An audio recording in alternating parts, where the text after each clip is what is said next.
Hi, everyone. Congrats, Niyi, on an amazing masterclass.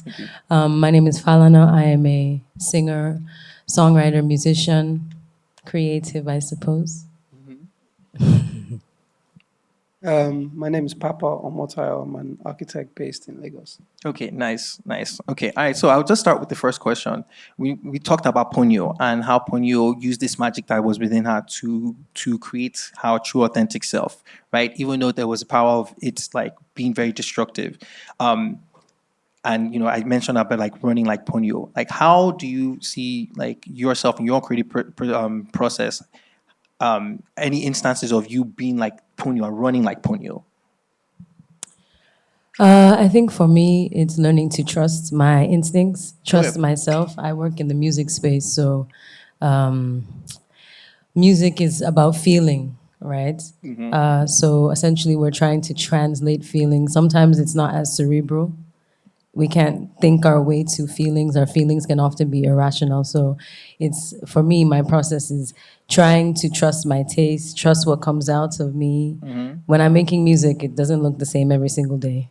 A lot of the times, I could just be creating melodies and just trying to be honest and be authentic. So I think really, for me, fundamentally, it's trusting myself and trusting my taste. So even if I sing something poor, I don't like how it sounds, I trust that my taste is good enough to help me to eventually land where I'm supposed to land, if that makes sense. Yeah, yeah, taste is a big one. That's that. I think you develop taste with that knowledge as power thing, where you're accumulating stuff.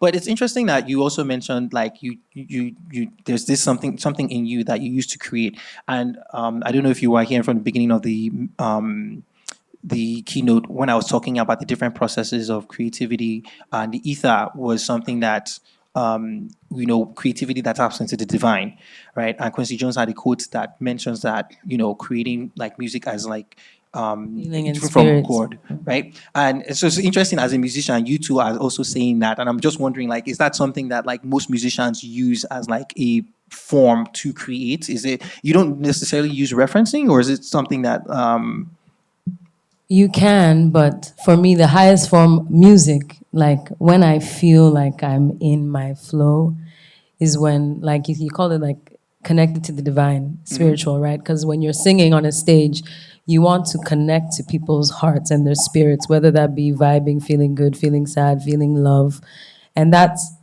is a spiritual thing, right? So I don't know if I'm answering your question, but it's. I think that's what all musicians aspire to. Like the high you get from being on a stage and knowing that every single person in the room is looking at you and hearing what you're saying and you're speaking to their spirit and their soul.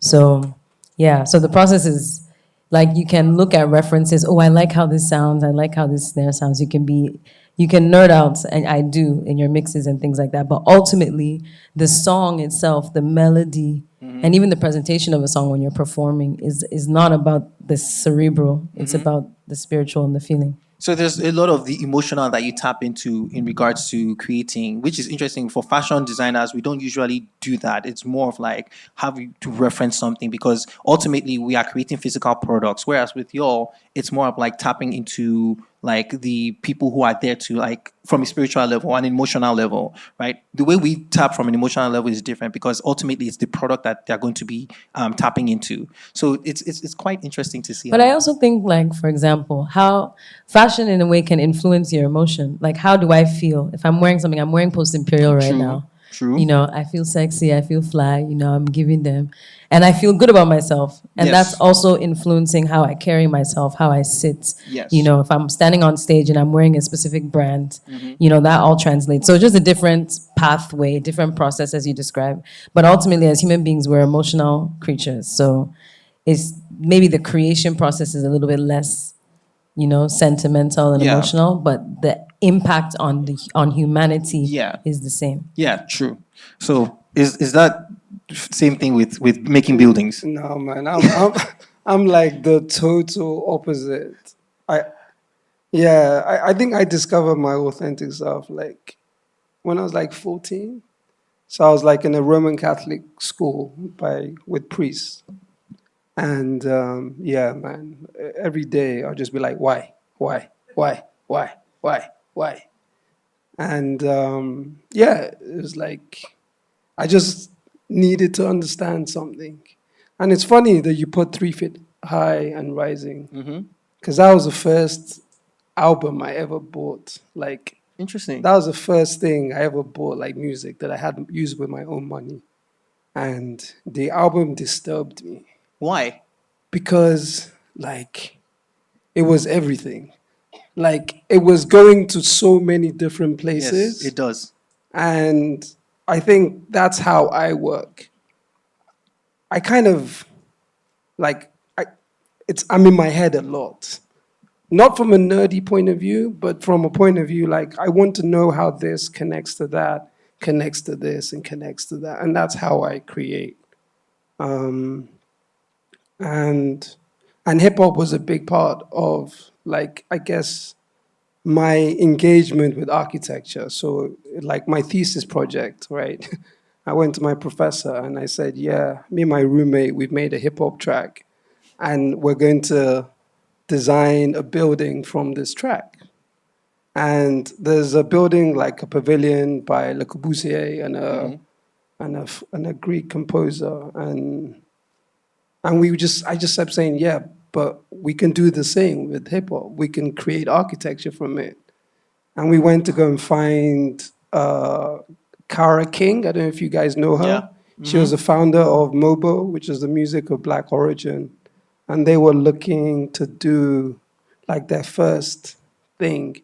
And we were like, okay, cool. So me and my roommate, I was in university in the UK. So we went to like an area of Notting Hill called Labo Grove. We found a site and we were like, yeah, we're just going to turn this site into a piece of architecture that is created from this hip hop track that we made while we were stoned. And, and you know what was so interesting about the process was like when you're presenting something to like your teammate, to like your, because we have these things called crits. I don't know if you guys, crits Yeah. is when Yeah. you create a piece of work. It's the best education ever. Like you create a piece of work, you put it up, and then you have to defend it against like your peers. And I remember like trying to explain to like a lot of my peers, a lot of them like were not into hip hop, they didn't understand the cultural references. And that was the first time I realized that like it's great to have an idea and be stuck in it, but everything has to connect to the human condition. Yes. Like you need to connect emotionally to people. People need to believe in this. And that sent me like on a really interesting journey. And I think the reason the way that we work, or reason why I work, is sort of very transdisciplinary. Is and it's interesting when you talked about the different periods, reflective, postmodernism, modernism, and I feel like I'm always trying to go from postmodernism back to the source, The ether. to the ether. And that's the way I work. Like I start from a very heady place, like a lot of research, a lot of like, I'll read philosophy, I'll read like science, I'll read this, I'll ask a really, really big question about a kitchen. You know what I mean? That will take me to like, what is the essence of a kitchen? Why do we eat? And then try and find a way to connect that to like an emotional feeling that someone will get when they walk in there. And I find like that works for me, like 100%. I'm not great with like feelings, and I'm also not great with like thinking about what the thing looks like. You know, it's so funny because every time I talk about my work, I'm like, I'm not really interested in what something ends up looking like. Okay. I'm only interested in the process of making that thing. Oh yeah, process is very, very important. It's something that like with my students when I'm talking to them, and all they're obsessed with is the results, the A's, B's, and the C's. And I always tell them that like don't worry about that, because at the end of the day, the most superficial person, when they see your resume, right, they are not going to care you got an A in fashion show production. The most superficial person is just going to see that you went to Parsons, and that's it, right? But if you're not learning uh, the process that I'm teaching you, or these tools that you can apply in your daily life and you can apply in your creative work, right? Then the A is for naught. So you can get an A, and what does that mean? Is for your own ego. So the process is very, very important, because process is that's the thing you really can't control. The end results, you can't control any of that, because there are so many things that are beyond your control, right? And this is the part of creativity that includes that chaos that I was talking about, right? It's really chaotic, and I had to learn that with my own process of designing. There was the first time I started working with the Adirezayas, they showed me Pepe. There was a circle print that I wanted to create, and I wanted it to be very, very little. And the Adired dyas, they came back, and the circles were really big. So my definition of little was different from that definition of little. And I got upset. It was like maybe the first time I've ever screamed at anybody. And I'm screaming, and I'm looking at the mirror holding the fabric, and I'm like, wait a minute, this actually looks better than what I was proposing, right? And it was when I now started to understand that, like, in order for me to work with these people, I have to also include them in the process. But then also, I realized that Adire taught me that I cannot control chaos. I can only guide it. That's it. So, speaking of chaos, like, as a musician, I'm sure you with the emotional part, you processing like chaos. How do you actually like manage chaos? From a musician point of view, as a person, as a human being. Both. As a musician, I'm trying to think of chaos in the context of. I don't find creating music that's a lie. That's a lie. So, like, I'm trying to imagine something that's chaotic. Okay, you have like, you have a melody that you like. Like, let's say you write a riff on your guitar. You say, oh, this sounds sexy. This sounds sweet. You lay it down. You're now trying to come up with melodies, and you have like 100 different takes of a vocal. That might be chaos. Yeah, it is. And then you're going through it, trying to figure out, okay, is this the verse? Is this the chorus? So funny enough, Papa, as you were speaking, I was realizing that our processes are actually flipped. So I start from a place of just raw emotion, because that is the most important element. But then when you now try to, I'm like, yes, I'm a musician, I'm a songwriter, but I'm also a recording artist. That's very different from writing songs. So you have people who can write really great songs, but when they sing the song, you can't feel it, which is a different talent, different skill, and also where I now get kind of cerebral. So like, and this is also, I guess, thinking about like cross multidisciplinary. Like, I took an acting class and learned the power of like recording. If I want to sound happy, if I actually smile while I'm singing in the booth, it will sound different on the record. Or changing where I place, like changing how I'm enunciating something, or where I'm placing my voice can change how it sounds on the recording, which will give me a more accurate reflection of the emotion I'm trying to achieve. So that's actually when it becomes more, I was like, that's quite interesting. But all of that is, I guess, a form of chaos as you're trying to like navigate it. Yeah. As a musician, it's just the process. Like, sometimes, I guess, I try not to be too hard on myself, or I try to just like it's all, for me, it's all about trust. I just have to just trust that, do I like this? Yes, I do. Okay, I like this. Okay. And then you just have to trust and discard everything else and kind of just keep it flowing. As a human being, I feel like maybe it's kind of the same, actually. Like, it's more difficult because, at least in music, I have a specific objective I'm trying to achieve. In life, sometimes it can feel kind of everything's all mixed up. So I think a lot of it is just trust and flow, because I find my best work and I'm my best self when I'm at ease and in flow and just allowing things to kind of work naturally. So Okay, that's interesting. In terms of like that chaos, and you said something about like just being decisive. How decisive are you with like?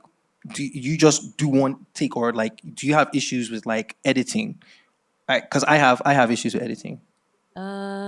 every song is different. I've written songs in like 15 minutes. Like, there's this song I have called Sweet Aditola. It was actually inspired by a film.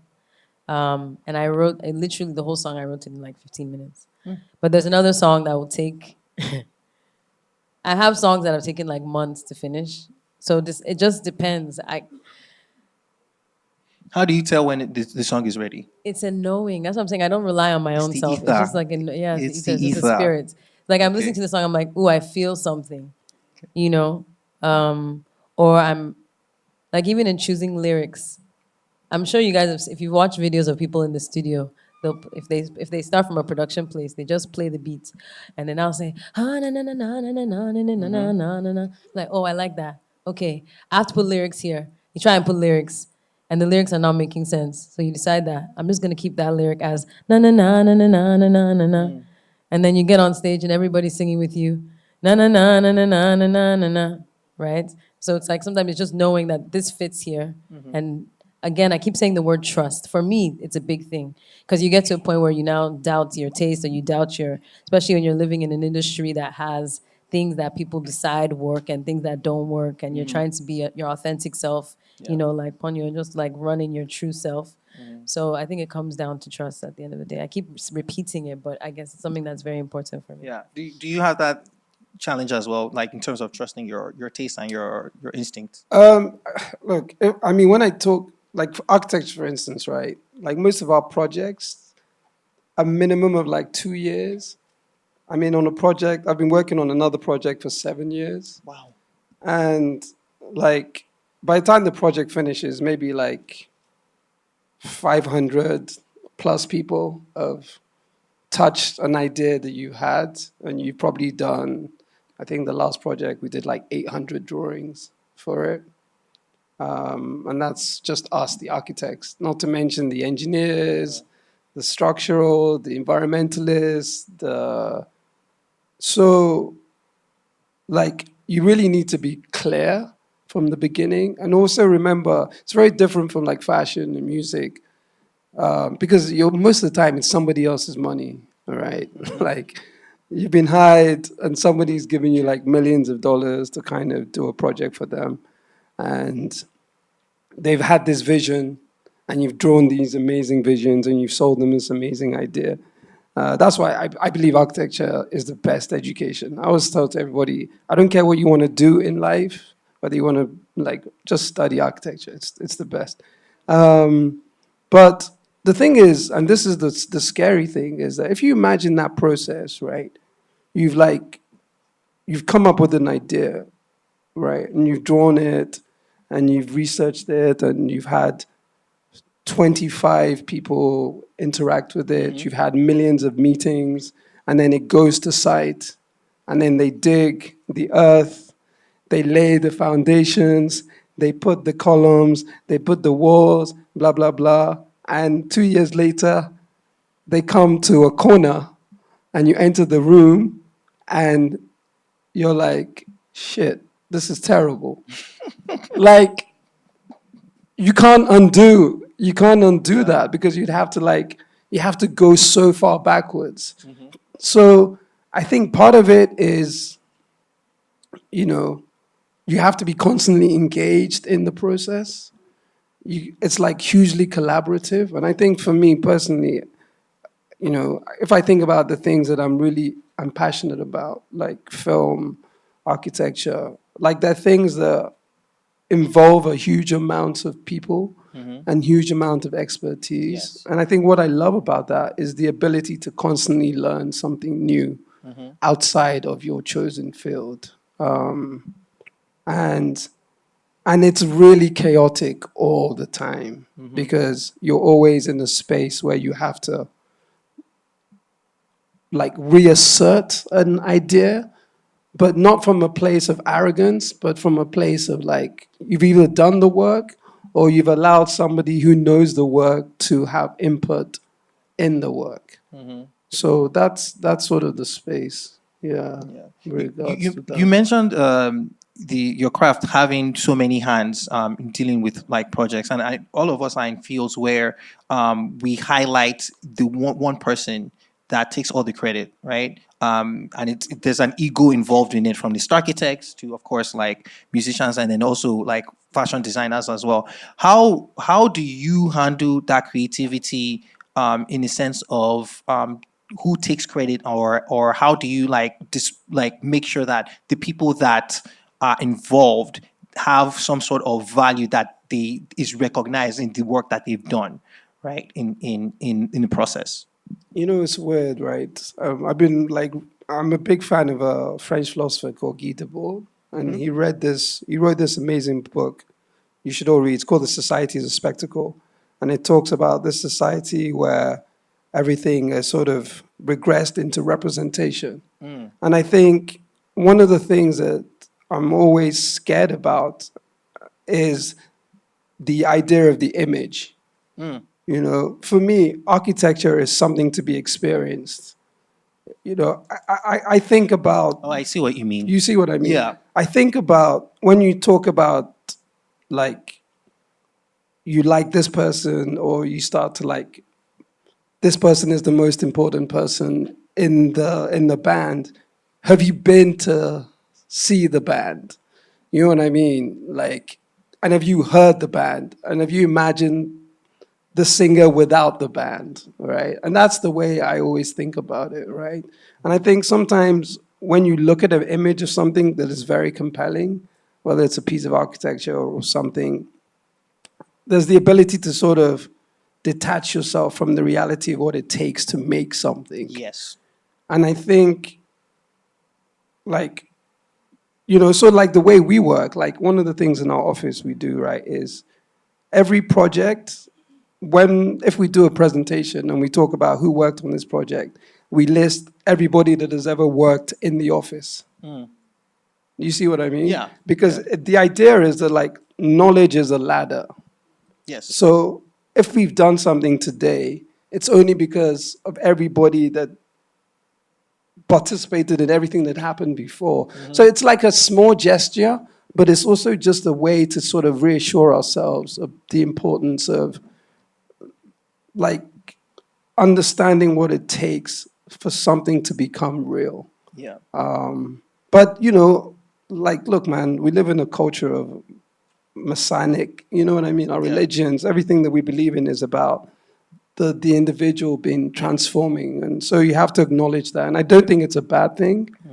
But I think for me personally, I'm more interested in how all the people that worked on something as opposed to the person that gets the credit. Yeah, it's interesting that you mentioned how you like recognize people. For our own process, what we try to do is we try to make these interactive processes of like recognizing the people. So, for example, for one of the collections, the Jollof collection, what we did is that we made a playlist for everyone that was involved. So everybody that either gave an idea or made the clothes or dyed the fabric or shipped our clothes, we'd ask them what their favorite song was or what they were currently listening to.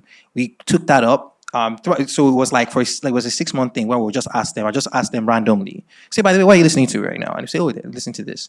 And then at the end of the season, I compiled a playlist and I drew a map. Once again, me and maps, where I divided all the different people and the different departments that worked on the collections and highlighted the songs that they were listening to, and then we created a playlist, and then we shared that with our consumers, our customers, which was really interesting because they could listen to the music but then also look at the map and see who was part of it and what they were listening to, and you get a little bit of like that humanity in there. Another example is we did a reading list, right, where we asked everyone what's their favorite book or what they're like reading or listening to. And so it was a summer reading list that we provided to our customers after the end of the season.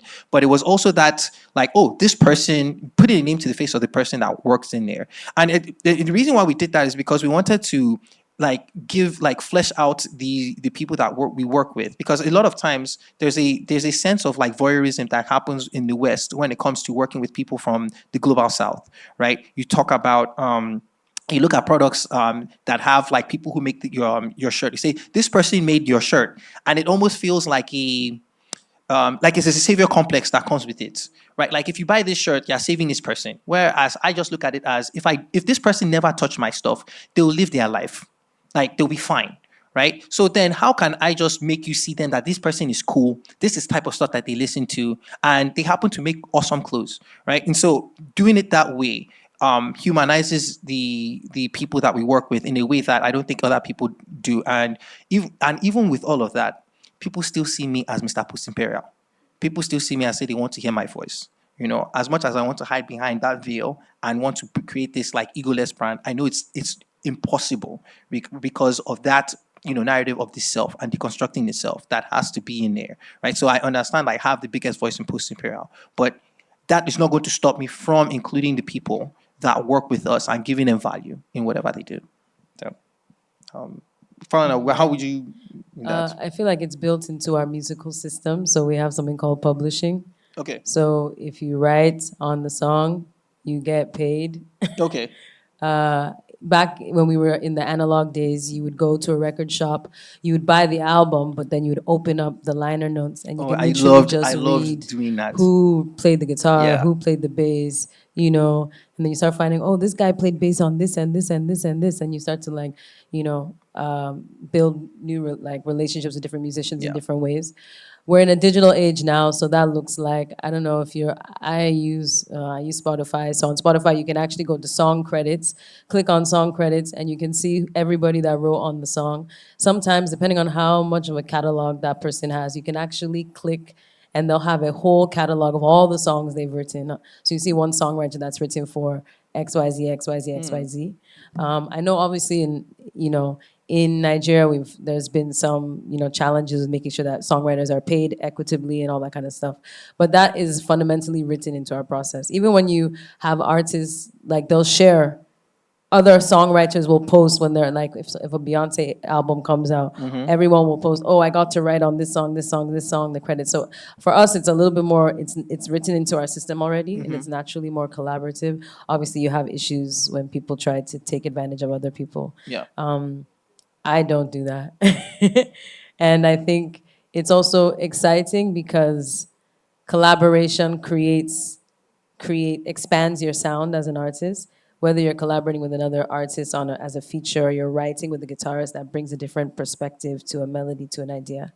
So it's a little bit different. Yes, at the end of the day, if you're a solo artist, you still stand and take the glory, I think one of the things that I do on stage, at least, I always introduce my band, and I allow each of them to have a moment in the spotlight where they solo, and that just creates a nice, fun environment where they get to showcase themselves. So yeah, that's kind of how it works in music. Papa, you were about to say something? No. I was saying that, like, yeah, sometimes it's just the person that is amazing and there's nobody else. I like, one of the things I always envy is the people that are able to create, like, just on their own. Like, I find, like, all the people that are able to do that, though? No, there's some people, they just can be on their own. They'll go and they'll just make amazing things. I don't know how to do that. I don't have that in my DNA. I definitely I always need to respond to something, Yeah. I think that speaks to that referential part of the design where, like, most of us, we are designing from a meta perspective where we see something and we're using that reference to either question, push back, or build on top of that. I don't think many of us, I think, like, you as a musician, it makes sense that you're tapping from the ether to create because there's an emotional standpoint that you start off with. Yeah, right? But you still grow up listening to music. True. You still grow up having artists that you love, that you aspire to. You still grow up with melodic things that you naturally are inclined to because you kept listening. You might not even understand it in the moment, True. but then you're singing and something comes out that actually you learned from somewhere. So it's still connected, but I guess, at the raw of the writing, it's... Yeah, I mean, I use the example with David Bowie and Kendrick Lamar, so of course that makes sense. So, one more question. Do we have some time? I think I was just asking. Okay, so just one more question. I'm going to ask you and you. Okay, why music for you, and then why architecture for you? Why music? Because music is the form of expression that naturally comes out of me and has always come out of me naturally. I've started exploring different mediums of expression, but ever since I was young, singing was something that just filled me, and it was a way for, like, I don't know, for me, when I'm on stage, like, almost like I become somebody else. I just, it's just something that I'm so deeply connected to. Okay. So there's no big deep explanation like say, oh, music chose me, or that's the gifting I've been given. That's just the gifting I've been given, and I try my best to steward it the best way that I can.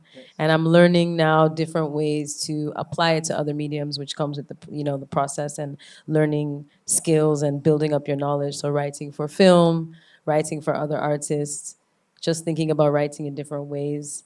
But fundamentally, I was a little girl who liked singing. And then I learned some instruments. And then I started writing songs. Nice. Papa, for you. Yeah, yeah, like mine was a real like movement. Sorry, it's just weird. Yeah. So look, I remember it like fully. I was like, my older brother was just like, this guy is just nuts.